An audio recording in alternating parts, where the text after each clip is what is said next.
I hope it's worth ruining my possum pot pie. Well, Diana Dayton's done got herself engaged. That ain't even worth the crust. Who's she? Oh, I met her that day at that fancy girls' school. Look right there in Society Sandy's column. Well, if that girl can get a husband, anybody can. Ugliest thing I ever did see. Got a beard clear down to her chest.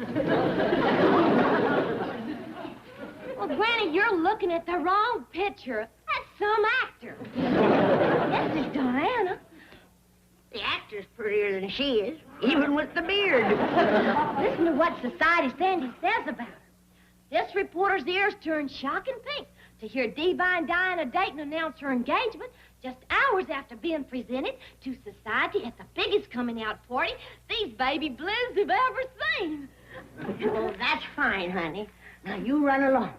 Now, you'll get a husband, don't you worry. But I ain't worried. Of course not, honey. No need to be. I'm worrying enough for the both of us. We're back. Oh, good. Jethro, here's the phone number of the newspaper. You call up and get the Society Sandy on the phone and ask her what it takes to give a coming-out party. Yes, ma'am. A coming-out party? Or Ellie. This Diana gal snared herself a husband right after she give one. She's got a face of with sour milk.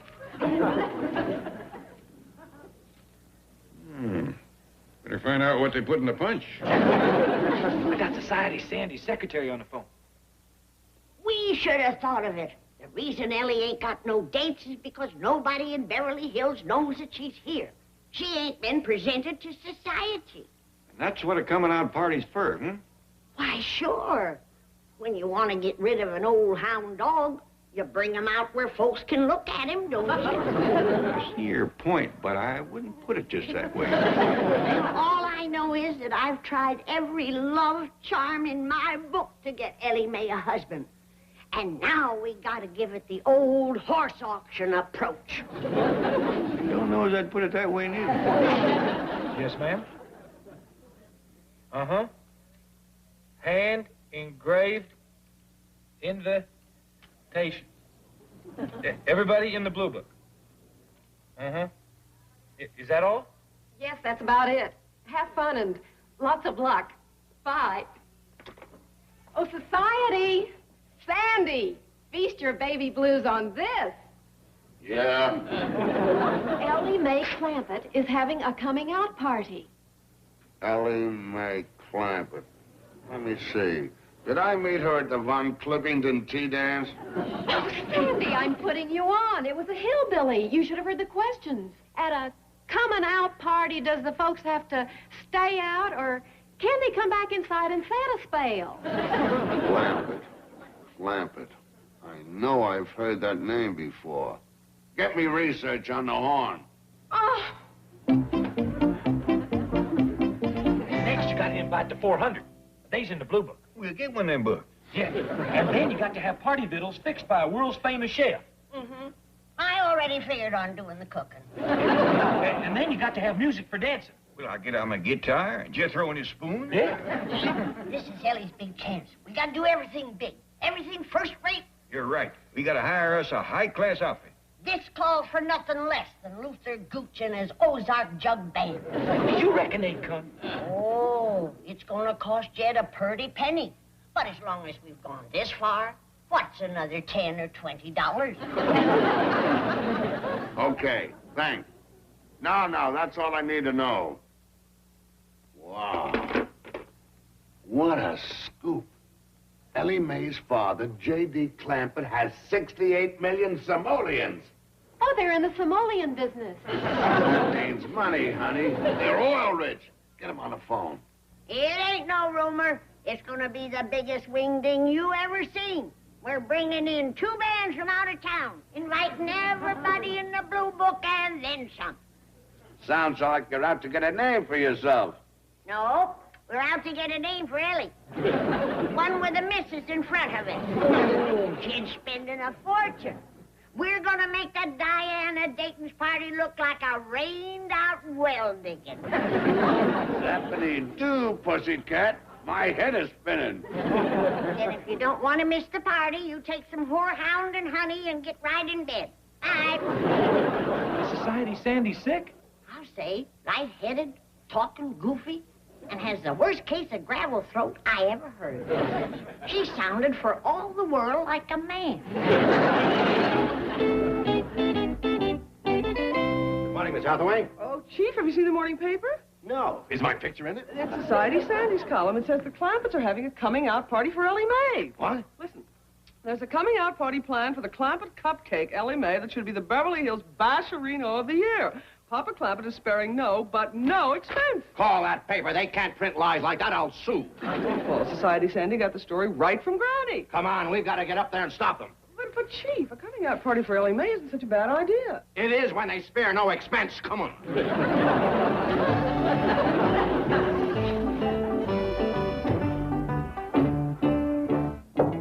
Mr. Clampett, Granny? This must be their idea of a coming-out party. Oh, Chief, it's worse than I thought. Yeah, they must have spent 10 or 20 bucks on crepe paper alone. I was thinking of the Clampetts' feelings. We'll think of a reason why nobody shows up. After a mention in Society Sandy's column, every matron in Beverly Hills will give the mink coat off her poodle's back to come. You think so? I know so, that they'll be expecting champagne, roses, white tie, and tails. It's an exquisitely beautiful, elegant affair. Well, thank you, Miss Jane. We've done the best we could. They'll be talking about this party for a long time. I sure hope so. Well, come on, say hello to Granny. She's out in the kitchen whooping up the party victuals. She's already started cooking? Has been for 48 hours. She sleeps standing up, leaning against the cupboard with a ladle in her hand. My goodness. Yeah, she says she's going to make this a bigger coming-out party than the one Elsie Suggins had back home. A coming-out party back in the hills? Well, in a manner of speaking, Elsie gave it for her boy Moonshine when he got out of jail.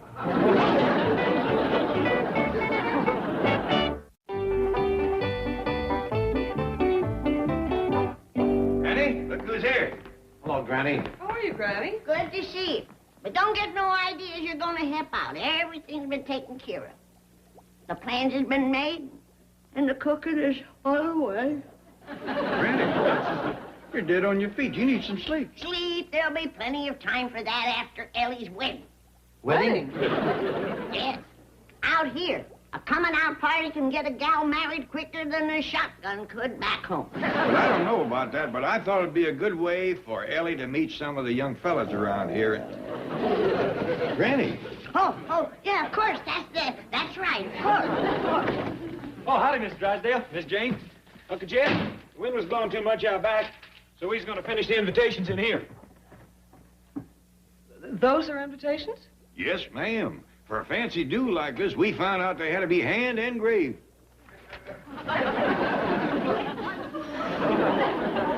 Come on, Bessie. Can't you go no faster? You lay off her, Jethro. She can print twice as pretty as you can. Well, she ought to be able to. She takes twice as long.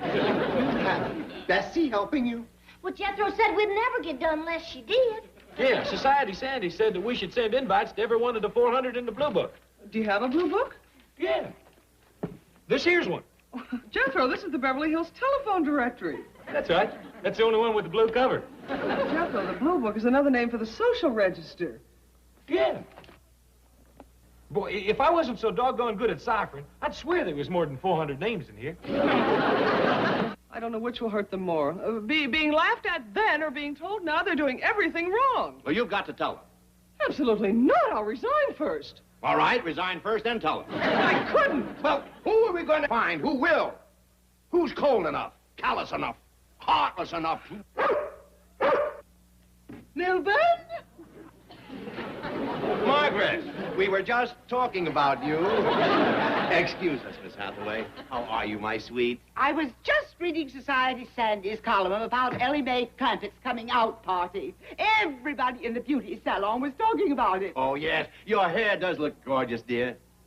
Claude's beauty salon, the Poodle Pampatorium. Your hair does look gorgeous, Claude. Oh, stop it, Milburn. He was having a facial. A facial? Yes. Milburn, what about Ellie Mae's party? Apparently the cream of Beverly Hills society is going. It's the talk of the town. Yes, it is a wonderful opportunity for the Clampetts, but I did want to ask you if... Well, they do need social direction, and I know how good you are at giving parties, and... Well, would you help them? I'd love to. Did you say you'd love to? Well, I certainly can't beat them, so I might as well do everything I can to help them, fit in. Oh, Margaret, that's wonderful. Have Miss Hathaway tell them that I'll be over right away. Oh, thank you, sweetheart. All right, everybody. Miss Drysdale's here to lend a hand. How do you do? Howdy, Miss Drysdale. Now, let's make her welcome. And pulling together, we'll put on the best coming-out party ever. I'm sure you'll never forget it. Tell me some of the things you're cooking, Granny. I'm starting with possum sausages. What about it? Possum sausages? How wonderful. Huh? The 400 will love them. What else are you serving? Filet. Filet mignon? Filet gumbo. Good. Full of whole crawdads, big chunks of catfish, and mudsucker. Oh, my taste buds are doing a tango. Society will be mad about this. And what party preparations are these? We're hand-engraving party invites. Hand and grab. These are the invitations? Yeah, we's all doing it. Bessie, too. You have a monkey writing invitations? I never heard of one so smart. I don't know why everybody makes such a big fuss over that ape. She's only copying what I put in front of her. You take this away from her, she can barely write her own name. These are the invitations you're sending out. Yeah, to everybody in the blue book. This is the blue book? You only want the elite at your party. Why don't you let me take care of inviting the guests? Swell. You can take over right there at Porky's Pizza Parlor. Don't worry. I'll make sure the right people come. Now, you see, Granny, she's being a help. Why, you might even have a chance to get some sleep before the party. Of course, I know you ain't the least bit sleepy. Are you, Granny? Granny?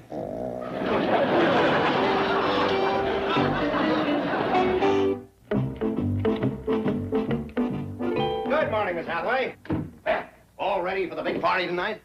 I'm ready, but are the Clampetts? I'll check a little later.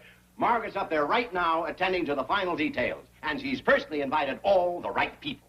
Yes, but Chief, what about the hand-engraved invitations to everybody in the phone book? Margaret took care of that. She told Jethro she'd bring them back here to mail, and she did, in the incinerator. Chief, that's so sly and devious. Yes. Isn't she wonderful? Good morning, Mr. Clampett. You all ready for our party? Well, we was, Miss Drysdale, but I'm afraid I got a piece of bad news. This here telegram's from Millard Fribble. Millard Fribble? Yeah, you remember him. He's the fellow with swing-a-latin musical song. Oh, yes. Perfect for a coming-out party. When are they arriving?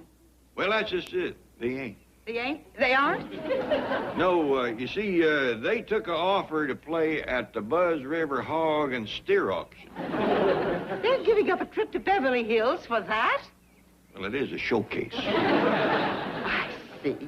But you still got that Luther somebody and his Ozark Jug band.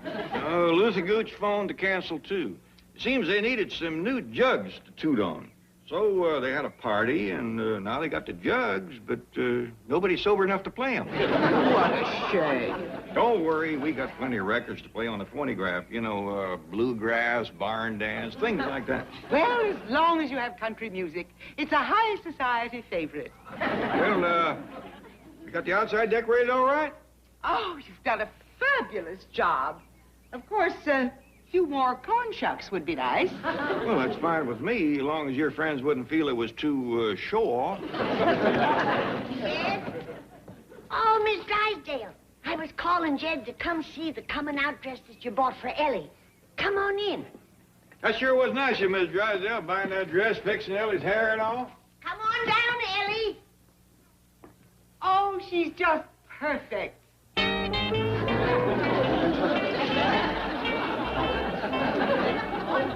She looks just like Gertrude Lovely in the Star-Spangled Vagabond. Ain't it a little bit flashy? The way a girl looks at her coming-out party is all important, dictated by tradition. You want to do everything just right. And you have. From these decorations to having Bessie the chimp parking the cars. All right, honey, you can change back now. Now, we just wear our regular Sunday go-to-meeting clothes, huh? That's right.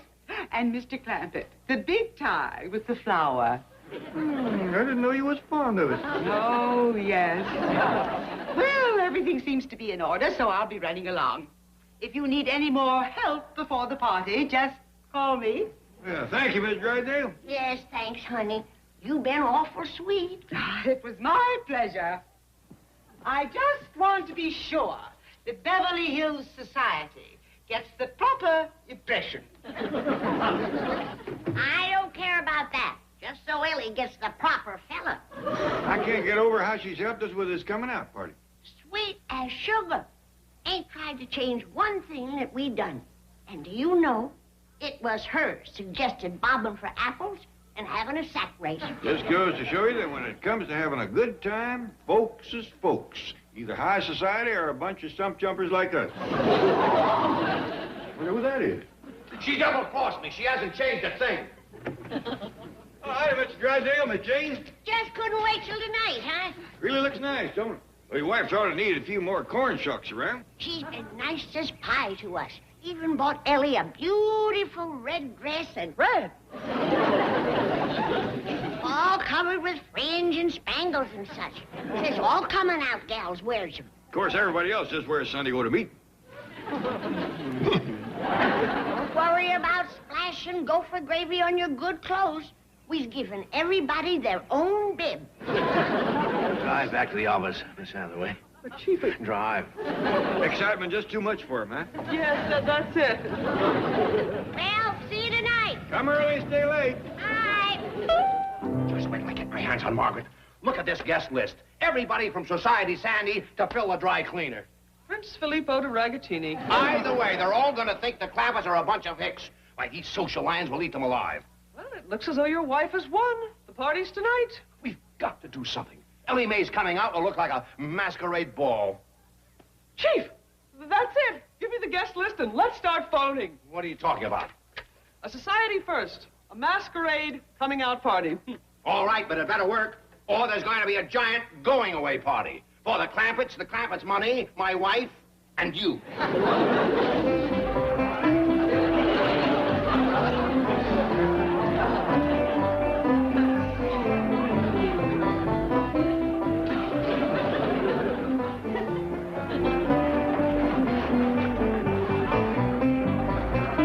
Well, Chief, it worked. Society's having a wonderful masquerade party. Yes. But I hope nobody tells Mr. Clampett he won first prize for the best costume. Never find out what we did. By the way, where's your wife? At home, she couldn't make it. Oh, really? What happened? I locked her in the closet.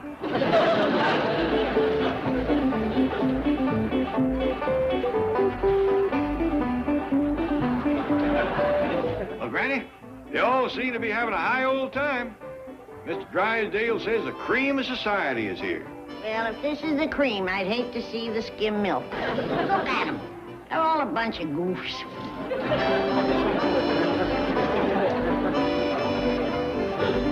They do seem to dress a mite peculiar, don't they? Peculiar. Did you see that goomer wearing a sheet and a bunch of leaves in his hair? Steve, I thought that was a bird's nest.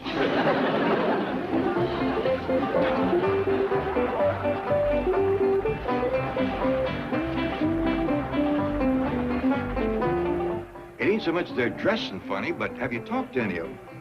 I asked that fella dancing with Ellie who he was, and he said Napoleon. You can't blame them for acting strange, as sick as they are. What you mean? Miss Drysdale said everyone on the guest list was a blue blood. Mr. Clampett, Granny, I want you to meet Society Sandy. Well, howdy there. How's your sore throat, honey? I beg your pardon?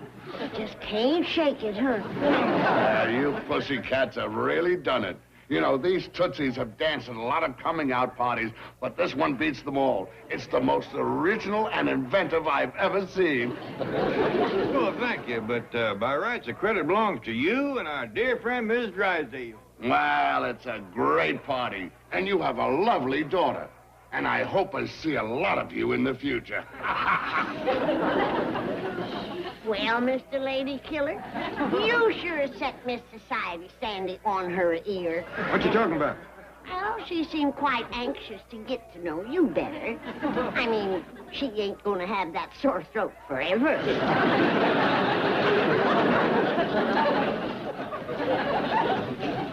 Forget it, Granny. It don't bother me that she ain't too pretty in the face and dresses funny and totes a stick with a ribbon on it. But I just don't think I could warm up to a woman that smokes a cigar.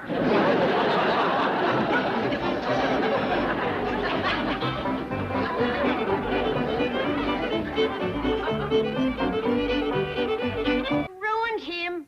All that high education. He thinks he's too good to do hand labor. Wants to be a white-collar man. Granny, the way Jethro spills food, he ain't never gonna be a white-collar man. Well, I still say there ain't nobody needs that much education. Well, considering he wants to be an atomic scientist or a brain surgeon, I don't think it's too much to graduate 6th grade. Well, I don't know about atomic scientists, but speaking as a doctor, I can tell you that it don't take no 6 years of schooling to be a brain surgeon. It'll be off-season for them anyway. Jethro looked all through these help wanted ads, and there wasn't one calling for a brain surgeon. Or for atomic scientists either, come to think of it. Well, then, what kind of work is he looking for? Well, Jethro said just to pick up some pocket money, he was going to run by the movie studio and see if Mr. Chapman had any odd jobs for him, like producing a picture. Well, no, Jethro. I'm afraid I don't have any openings right now for a producer. I'd be awful good, Mr. Chapman. Oh, you're perfectly qualified, Jethro. You've got a 6th grade education, and your uncle owns the studio. Just that I don't need a producer. It don't have to be producing, Mr. Chapman. I'll do anything for some quick money. How about directing or starring? You are desperate for work. Yeah, but that don't mean I work cheap. You gotta beat what I get at home. 50 cents a week? You got yourself priced right. I'm sorry, Mr. Chapman, but the guard says there's an uncontrollable mob of girls at the gate. They demand to see El Magnifico. Who? The great lover. How'd they know I was here?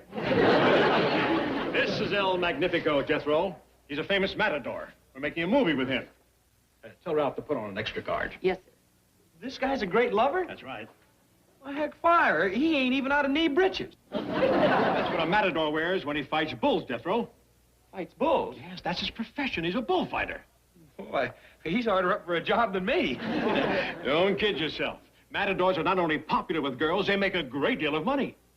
Fighting bulls? Mr. Chapman, the girls caught sight of El Magnifico and they've broken through the gate. What? Yes.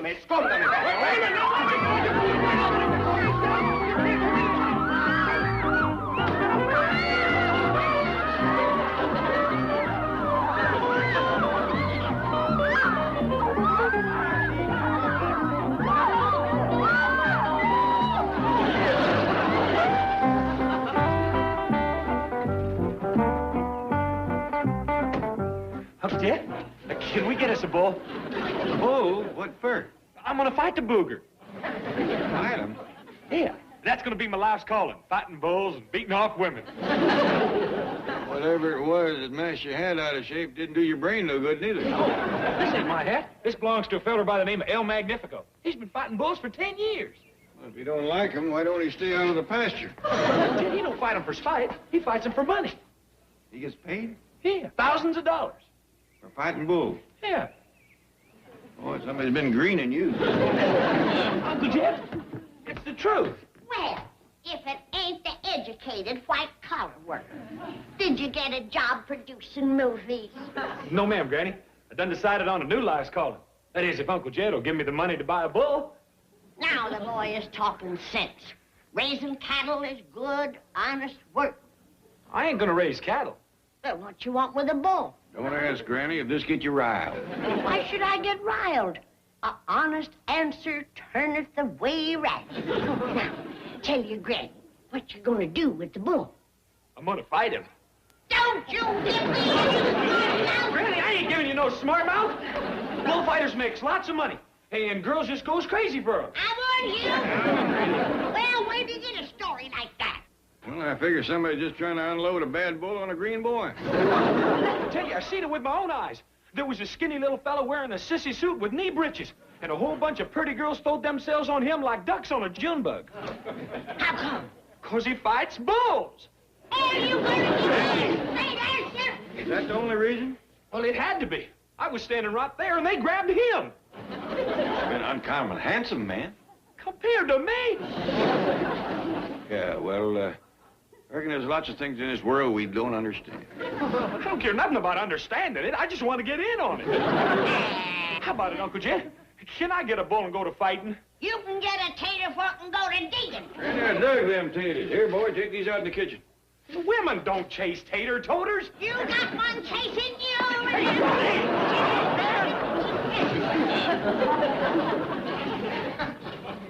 Where did Jethro get this hat? Claims it belongs to that bullfighter.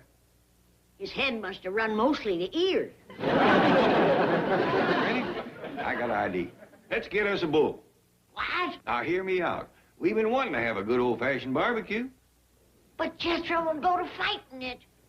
Not for long. Appears to me there ain't nothing a man can get his fill up faster than scrapping with a bull. Afraid he'll get hurt? Ah, a good stout bull can take care of himself. There's one thing Jethro would like better than fighting it. It'd be eating it. This way he can do both. I'll put the taters in the bin for you, Granny. Thank you, boy. And now I got good news for you. We's gonna get a bull. Hot dog! I can go right out and buy me a big club. Now, hold on, boy. You ain't gonna tie into that critter with a club. Heck no. That's to beat off the women.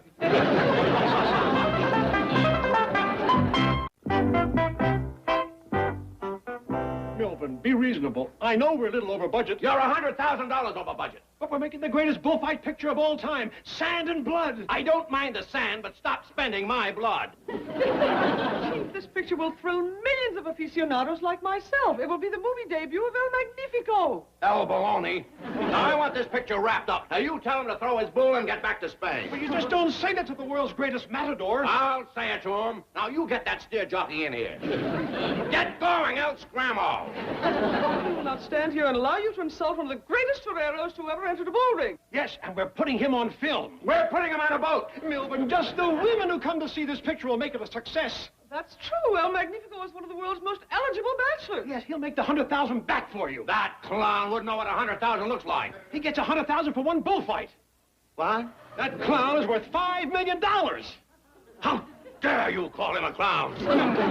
We can't let this man go back to Spain. He must stay here with his money. His money is in Spain. I'll take care of that. He can't stay here. He's not an American citizen. But he will be if he marries an American girl. And I know just the girl. The perfect mate for El Magnifico. Oh, Chief, you really think so? Yes, Ellie Mae Clampetts.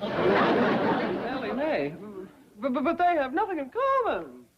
You call a joint savings account of $20 million nothing?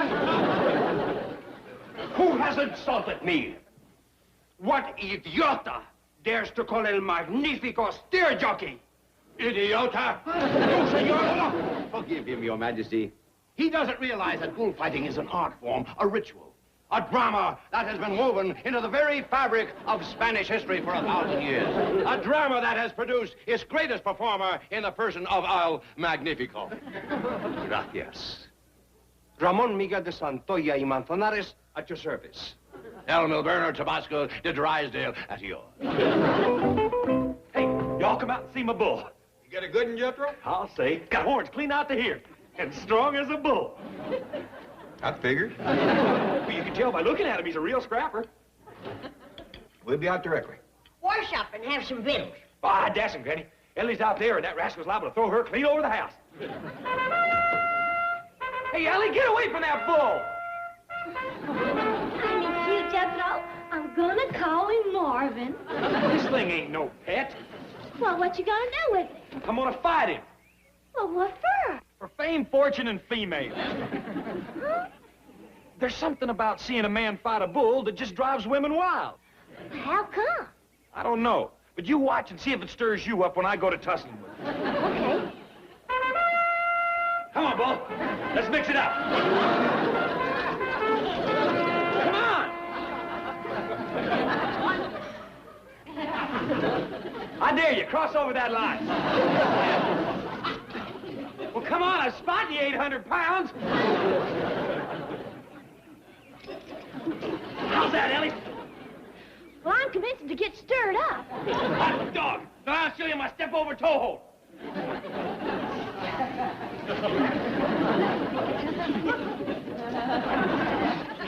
Fighting it, Jeff? I don't know if he's fighting it or trying to shoo it. Jim!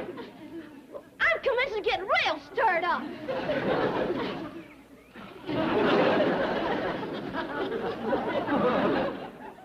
I see better wrestling than a sheep shearing. What's the bull doing? He's looking at Jethro, kind of puzzled. What's Jethro doing? I think that's what the bull's trying to figure out. Well, if that's all there is to bullfighting, I don't think it's going to catch on. A lot of nonsense. Jethro will just get that critter so muscle-bound he'll be too stringy to barbecue. I'll see who's at the door, Jed. Okay, Granny, you ain't likely to miss nothing. All right, Ellie. Get ready to be stirred to a peak of frenzy. I'm gonna jump on this rascal and throw him with a combination horn lock and stomach scissors. Oh, Jethro!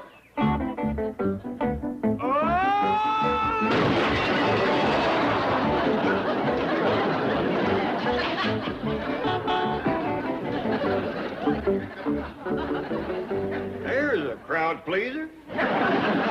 Looks like the bull's getting the hang of the fighting even if you ain't. The bull didn't do this. Ellie did. Well, I was fixing to hurt Marvin. Yeah, she's gonna make a pet out of my fighting bull and ruin my career. I'm on the way to fame, fortune, and females. Ellie, leave him be! She's gonna have him fetching sticks.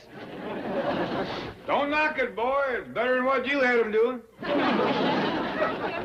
What happened? Oh, nothing. Ellie just threw Jethro through the door. Oh, boy, is he hurt? Mr. Clampett, Granny, there couldn't be a better time to tell you my good news. I have a man for Ellie. Praise be. Fetch him in. We'll have a wedding barbecue. Oh, now, hold on. We ought to know something about the fella. Of course. Well, he's a bachelor. That's enough. Fetch him in. I couldn't do that anyway. You see, Granny, he's in a movie at Mr. Clampett's studio. Hear that, Jed? He's a movie star. Well, not yet. He's actually a matador. He's making sand and blood. I don't care if he's just making room and board. Ellie Mae! Tell me some more about this fella, Mr. Drysdale. You know what kind of a man he is? To the penny. What I mean is he a nice fella? Nice looking? Mr. Clampett, wherever this man goes, all over the world, women throw themselves at his feet.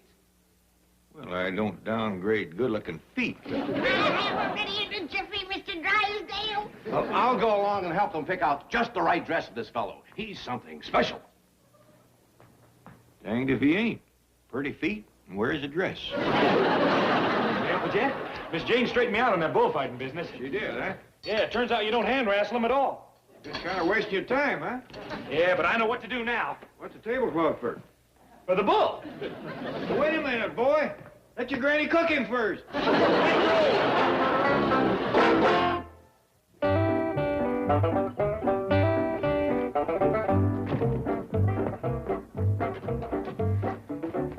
you bring Mr. Moan home with you for victuals tonight, Ellie. Mr. Who? Didn't you say his name was Ray Moen? I'll bake a couple of possums, and I'll puree some crow gizzards. So, maybe he'll want to take Ellie to a Spanish restaurant. You see, they like their food highly flavored. Oh. Well, if he likes his victuals with a high flavor, I'll chicken fry a polecat, and I'll open up some goat cheese. We'll let you know, Granny. Goodbye, and be a good girl, Ellie. I will. Ha-ha! Ho! Ha-ha! Ha-ha! Ho!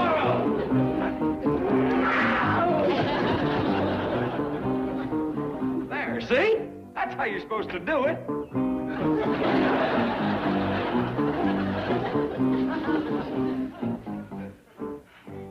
I'm afraid it's hopeless, Jethro. Marvin is simply not a fighting bull. Well, I sure would like to see the kind old Magnifico fights.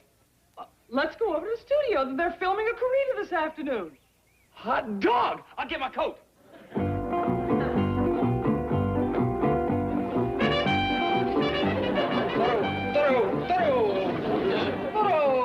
Excuse me, Miss Jane, but you hadn't out to wave nothing red in front of a bull? Oh, but that's a... Thank you. Say, have you seen this fella that Mr. Drysdale's got for Ellie? Oh, indeed I have. What a beautiful man. Beautiful? From his pink stockings right up to his pigtail. Let's go, Miss Jane. See you later, Uncle Jed. Bye. Pink stockings and pigtails. And after Ellie waited so long for a man. Ah, Ramon, here is your lovely surprise, just as I promised. Senorita Ellie Mae Clampett, may I present El Magnifico. Howdy. Qué hermosa. Es usted infinitamente más linda de lo que me habían hecho creer. Por favor, acuda a la filmación de la corrida y dedicaré el toro a usted. Well, what'd he say? Howdy. I'm sorry to cut this short, but the Plaza de Toros said it's clear over on the back lot. We've got 5,000 extras waiting. Please, come and sit in the front row, and I will cut off an ear for you. Oh, don't do that.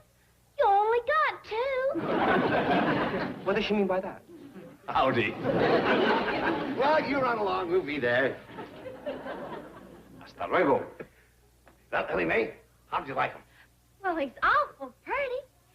But back home, fellas ain't married age till they's in long pants. Oh, he's old enough. He'll make a great husband.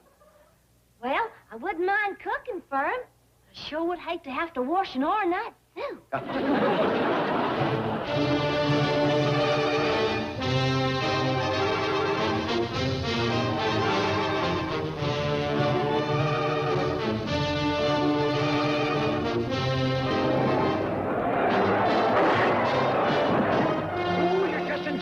El Magnifico is beginning his cape work. Pretty near got him.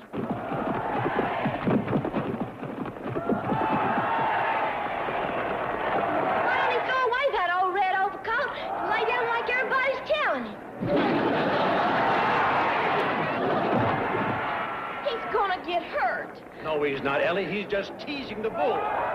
Teasing it? Yes, to tire it out. Hey,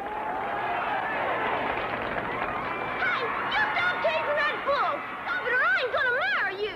Ellie, don't distract him. The bull might get him. Done it again! No, Ellie, no! Ellie, no!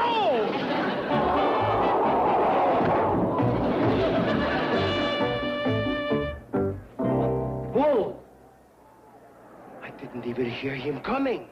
It wasn't the bull, it was me. And what's more, I ain't gonna marry you. Mira, yo he conocido americanas locas, pero a usted no le gana a nadie. And you ain't gonna make up to me with no howdy. Hey, Mr. Drysdale, what happened? Your cousin Ellie just threw El Magnifico out of... Where did you get that? Over the wardrobe. Miss Jane done learned me to be a bullfighter. Boy, am I gonna get the women now. Jethro, you don't know how... Hey, there's a bull that ain't busy. Yes, but you don't want to... Jethro! Jethro! Jethro, get out of there! Hi, Bull! It's me, El Jethro. You and me's gonna fight. Of course, it ain't really fighting. I'm just gonna wave this fancy tablecloth and duck aside when you run at me. Come on. Don't be scared. Ain't gonna hurt you. Jethro, run! I ain't supposed to run. Here! Come on, Bull!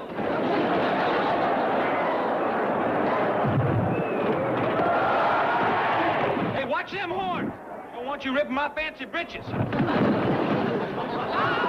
You stepped on my toe. This time I'll get my feet out of your way. There. Now, come on. Let's make it look good so as I can get me some women.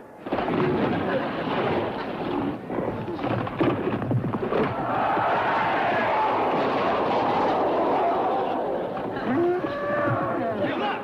Nobody likes a smart aleck bull. You do that again, I'm gonna throw away that tablecloth and clamp a body scissors on you. Jethro, you'll be torn to pieces! Yeah, I know. Them women's gonna mob me. Hey, wait a minute. Are you ready here? If Miss Jane is stupid, bull ain't fighting fair. Tell me what to do.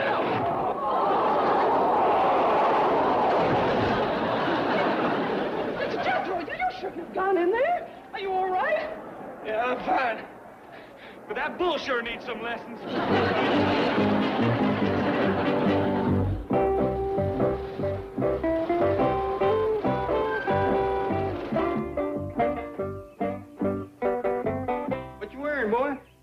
here's what you call a suit of lights. Well, let's go plug it in and see how it looks. It ain't electric, Uncle Jed. Here's what you wear fighting bulls. You got kind of stove up. Bunch of girls fling themselves at you? No, but that bull sure did. I think that's why they call it a suit of lights. When that bull hits you, your light's 40 foot away. I take it you ain't going to make it your life's calling. I'll say I ain't. I'm going back to being a brain surgeon. How come you kept the suit? I'm going to be working mostly around bull rings. Not a call for a brain surgeon in there? There's got to be, Uncle Jed. Anybody that fights bulls for a living needs a lot of work on his brain.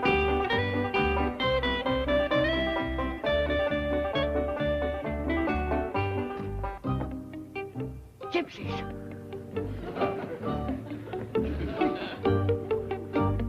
Jed, quick! Gypsies! Hide the young'uns! Jed! What's the matter, Granny? What's all the yelling about? Gypsies! Right outside. They've come to steal Jethro. Jethro? They always steal boy babies. Granny, that's a 230-pound baby you're talking about. I can do it. They got a big wagon. What's all the hollering? Jethro, quick. Get upstairs and hide under the bed. What's the matter? So the gypsies won't steal you. Gypsies? Oh, you're my only baby boy, and I love you. Hey, Uncle Jed, what is she talking about? Get upstairs, you 230-pound numbskull. Don't open it then. Just shoot them through the door. Shoot him? Maybe they'll take the hint and go away. I ain't turning nobody away from my door without I know what they want. I told you what they want. Besides, they'll steal all our pigs and our chickens. There ain't a pig or a chicken on this place. They done cleaned us out. Howdy, ma'am. Greetings. I am Narda, queen of gypsies. We ain't got no boy babies. This is my son, Yerko. Howdy. Where did you steal him? That'll do now. What can I do for you, ma'am? For small sum of $1, I tell your fortune. Reveal the future. Oh, no, thanks. 50 cents? What ain't the money? You can have that. You don't want to see the future? Well, I believe I'd rather be surprised like everybody else. Here's your dollar, though. Don't give it to her, Jed. She's a faker. She can't tell nobody's fortune. If lady let me see her palm, I reveal her future. No, no. You want to steal my rings. You ain't wearing no ring. Please? How many fingers I got, Jed? 5? You see that I get 5 back.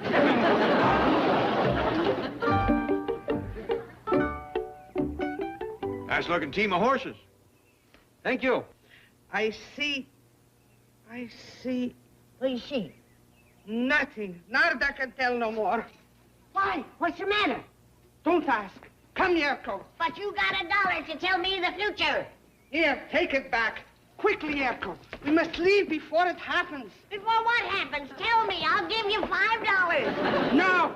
Well, how about a baby boy? A big rascal, 230 pounders. What do you say to that? I say only this. Heed the gypsy's warning. Leave this place before it is too late. Come here.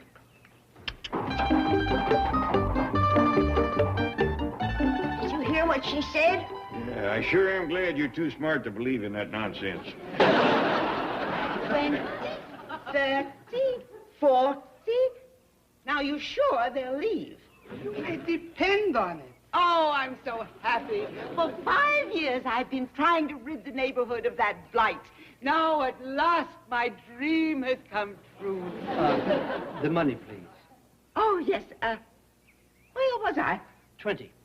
30, 40, 50, 60. What if they decide not to move?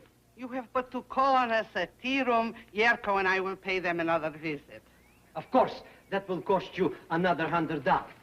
Oh, well, I hope that won't be necessary. Let's see, where was I? 40. 50, 60. That's funny. I thought I had 100. Rich lady must not try to cheat poor gypsies. Oh, I wouldn't. My goodness, I'd pay any price to get rid of those dreadful hillbillies. Now, where was I? 50. 70, 90, 100. There you are. Blessings of gypsies upon you. Thank you. Oh, by the way, not a word of this to my husband. He panics at the thought of losing that 60 million. Well, toodaloo, or zigoiner, or whatever you gypsies say. Gypsies say, what 60 million? The Clampetts have $60 million in my husband's bank. Yes, you not tell poor gypsies. Well, what difference could it make? Very rich people require very special curse. Here. I suppose that costs extra. Is a curse deductible? A curse is complimentary to build goodwill. How wonderful. Well, happy hexing.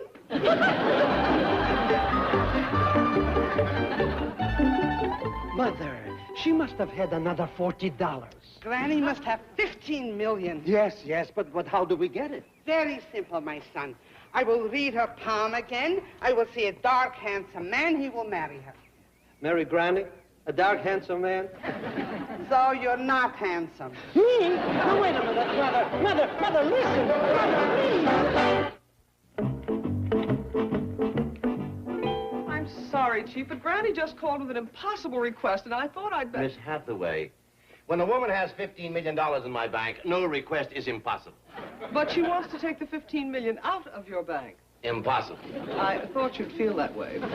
She'd like it in gunny sacks out in front so she can pick it up on her way back to the hills. Again, she's going home. Oh, what is it this time? Well, it seems a couple of gypsies told her there was a curse on the mansion. Oh, only a nut would believe gypsies. Your wife believed them? I just said that. Well, what two gypsies can do, two more gypsies can undo. Oh, Chief, where are you going to find two more gypsies in Beverly Hills? Let's go, Natasha. Back upstairs for another load, young'uns. We gotta get out of this house before something happens. What is it that's gonna happen, Granny? Don't ask, child. Well, why not? 'Cause I don't know. Granny, I told you we ain't gonna let them gypsies scare us out of our house. But, Jed, she called every turn. She might have heard it coming through Bug Tussle. Now, you young'uns, put all that stuff back upstairs. Jed, she's seen doom right here in my hand. And I can see it now, too. Look, cuts right across my heart line. You done that cleaning catfish with a dull knife. Is this house doomed or ain't it? Because I ain't gonna do no more toting. Ah, there's doom at the door. Run outside, young'uns, and save yourself. No, not that way. You're liable to hit it head on. Granny, stop spooking the boy. He's liable to run right through a wall. Well, it's the gypsy lady again. She's come back for my baby. You got a baby, Granny? Hush up and duck.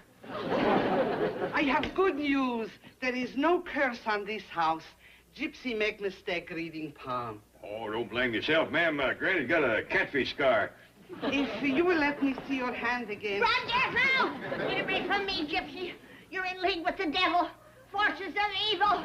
Don't you touch me, Jed! Get a gun and shoot her! This heart line. I see love, romance. I see dark, handsome stranger coming into your life. You do? Who is he? Where's he from and when's he coming? Before I can tell you more, I must consult cards, read tea leaves, brew special potion.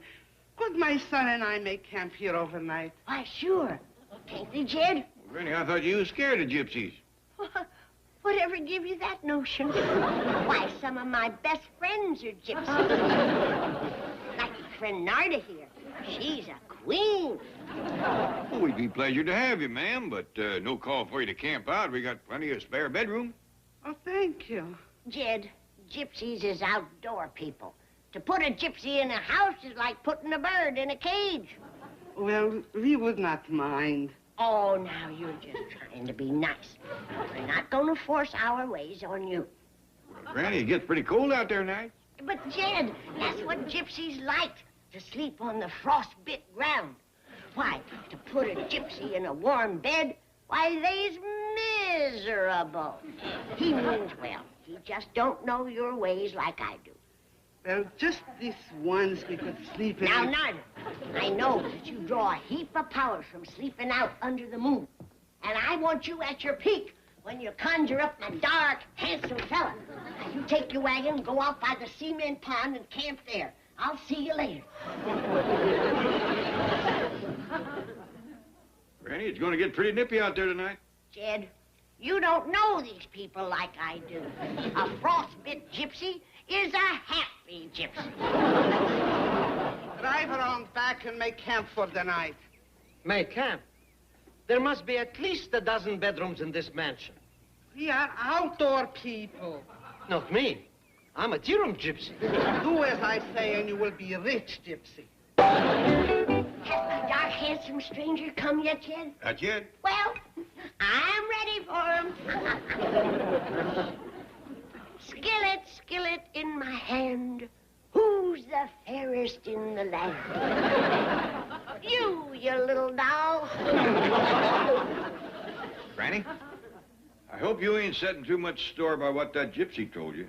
Dark, handsome men don't grow on bushes. Jed, I know my gypsies, why they got powers that even you and me can't understand. If Narda says a man is coming, he's a-coming. I hope so. Why, she'll throw a spell on him that, well, he can't even help himself. I have brewed magic tea. Come drink.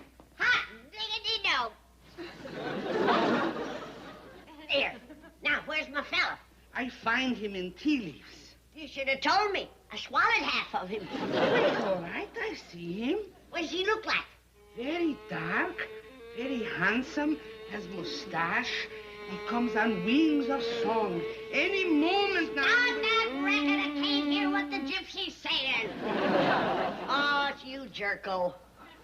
Yerko. Sorry I yelled at you. Go ahead and play. I like fiddle music. Very good for romance. Nothing better.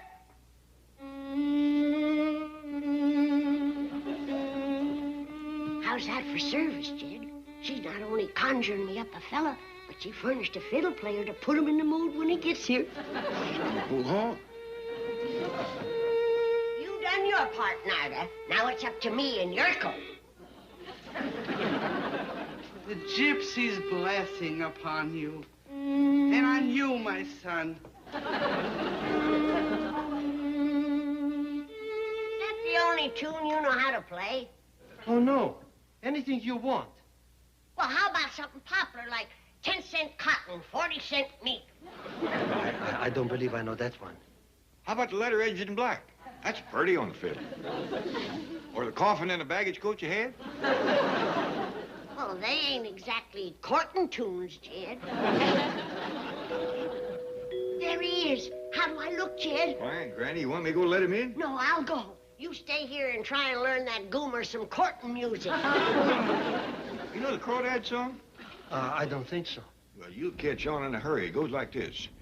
You get a line and I'll get a pole, honey. You get a line and I'll get a pole, babe. You get a line and I'll get a pole. We'll go down to the Crawdad hole. Honey, baby, mine. Now you get it.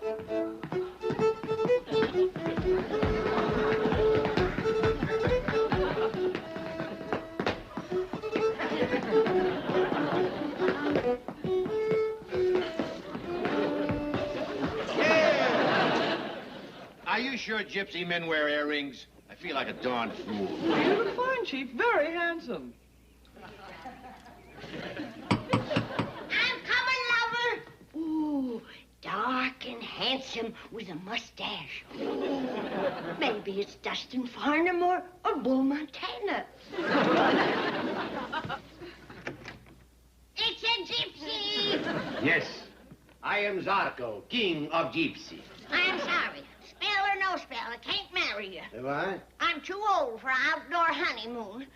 A frostbit granny is a miserable granny. Now, you stay in here. I'll go get Narda to take the curse off you, Zarko. But we only want to tell you there is no gypsy curse on this house. The heck there ain't. The place is crawling with gypsies. There are others. Others? You can't swing a cat without hitting a gypsy. Wait, I'll go with you. No. You stay here. The less you see of me, the easier it's going to be for you to get over that mad passion for me. Come on, let's find those gypsies and expose them. Don't forget, Chief. Those gypsies can expose us. Oh, there you are. Listen to this. You get the line and I get the pole, Ochechornia. You get the line and I get the pole, Ochestrasnia. Yeah, that's fine, that's fine. Will you marry me? Marry you? I just turned down your king. Jet, the gypsy woman just looked into my future. Mine, too. Yeah, I'm gonna meet a dark, handsome stranger. Me, too. Come on, Ellie. Hold on, youngins. Let's see how Granny made out first. Well, Granny, your fella show up? Yeah, in fact, there's two fellas wanting to marry me. Looks like Narda delivers the goods. Yeah, she's long on volume, but a mite short on variety. What you mean? They's both gypsies. It appears that's all she can conjure. You hear that, youngin? I don't care. Gypsy gals is pretty. And Gypsy fellas is handsome. Come on, Ellie. Gypsy living is all right for young'uns, but not for me. Betwixt the froze ground and them stole, squalling babies, I never would get any sleep. Ida! Yerko, my son, where are you going? Back to the tea room. These people are Meshuggah. $60 million, they can be Meshuggah. But I proposed to Granny, and she turned me down. There are 3 others in the family. Between us, we will unload a dark, handsome stranger on one of them.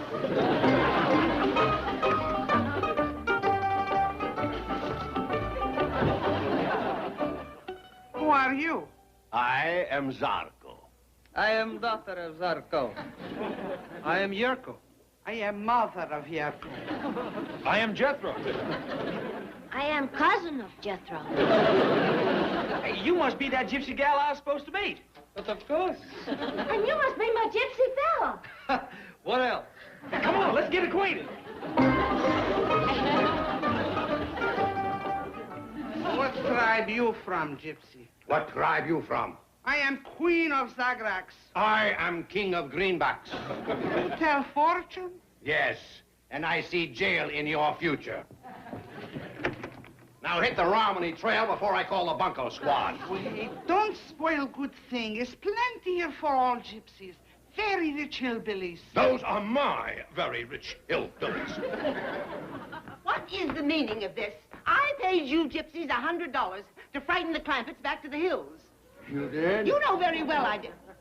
Please don't take offense, but you bear a striking resemblance to my husband. Striking is exactly the right word. Oh, wait till I get you home. Never! Now hand over that $100. Stay away. I put curse on you. I'm married to her, and you're gonna put a curse on me? Put it there. I see money in your hand. Yes, but I don't, so hand it over. I see much money. Killing in stock market. Oh, I don't buy that gypsy jazz. I'm a practical, down-to-earth banker. So put the $100 in that hand. Milburn! And this hand I'm saving for you right over my knee when I get you home. Milburn, darling, please don't be angry. I'm sorry for what I did. I'll be a good wife from now on. It won't do any good to plead. I'll be a loving wife. I'll shower you with hugs and kisses. And threats won't work either. How big a killing in the stock market? Very, very big. And what stock shall I buy? It's cloudy. For cash clouds might lift. Uh-huh. How much? For fellow gypsy could have at cost $90. 10, 20, 30, 40, 50. Daddykins! Margaret, please. But Babykins loves Daddykins! And Daddykins loves Moneykins. Now, where were we? 20. 40, 50. Wadykins! Margaret! You're my dark, handsome gypsy sweetheart! No! No, break the spell on Zarko. He done grabbed himself a married woman. Think of your husband, Miss Drysdale. Let go. But Granny! Besides, I already turned him down. You're getting him on the rebound. You don't want a second-hand gypsy. But Granny, listen! Now you listen. Even if you were free to marry him, You ain't no more up to an outdoor honeymoon than I am. Where was I? 40. All right. 50. There wasn't $100 there. My wife cheated you. Happens to poor gypsies every day. Did you call off the spell? Not yet. It must have been a humdinger to give him a hankering for that old Betty. True. I want to see how you do it.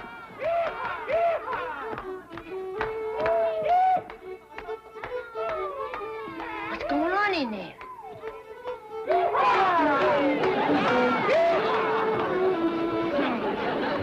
Oh, come on in, join us. Yeah, Granny, my gypsy fella plays a real good fiddle. And my gypsy gal dances up a storm. Did you square dance, Gypsy? No. Oh, my father, Joe, he do big hot-foot Hungarian hold down. Well, let's go. And remember, the spell is still on you. Just dancing, no sparking. Here goes.